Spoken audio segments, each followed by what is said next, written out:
My Uncle Pete died in November of 2021 at the age of 93. He was a kind and gentle man who was passionate about our family history. It was Pete who discovered that we weren't Scotland natives at all, but Irish Catholics who fled to Scotland in the 1840s, 5 years before the Irish potato famine would kill over 1 million people. It was Uncle Pete who chronicled the lives of our Irish ancestors and the prejudice they endured as immigrants and Catholics in Protestant Scotland. Here he talks about his father John, my grandfather, who joined Scotland's Argyll and Southern Highlanders to fight in World War I. Although my mother had a great influence on my life, my dad comes to mind far more for some reason. Has a lot to do with his background and the suffering that he went through in his life. He went through a war, considered the worst battle in the history of the First World, Gallipoli. And in this war he was shot at, retreated, was hit in the head, saw almost his entire team destroyed. He became a sergeant early, and I had asked him one time, how did you get to be a sergeant so young? And he says, because I was one of the few left and I was the only one sober.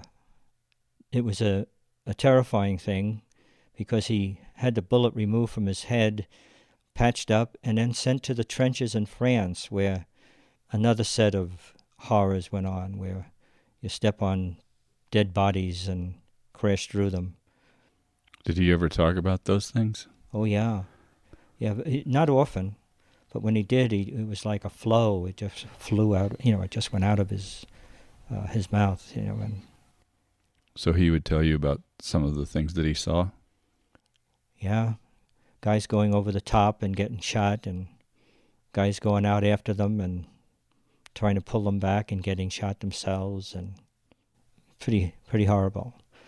In Gallipoli, he said, we retreated more than we went forward.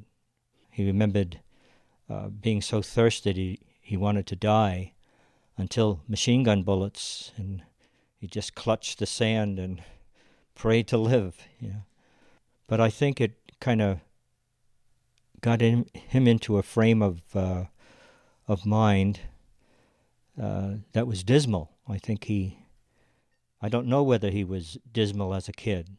It didn't seem like a very happy life. He was, instead of going to school, he was doing milk cans and delivering milk in the mornings, early in the mornings, and I think he went to maybe the 5th or 6th grade. This was in Greenock, Scotland, yeah. His dad was a pretty severe alcoholic, and he was the oldest of 6.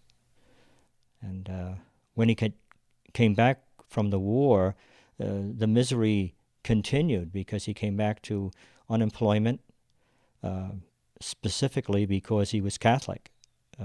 There wasn't that much unemployment, but it was given to the Protestants before the Catholics.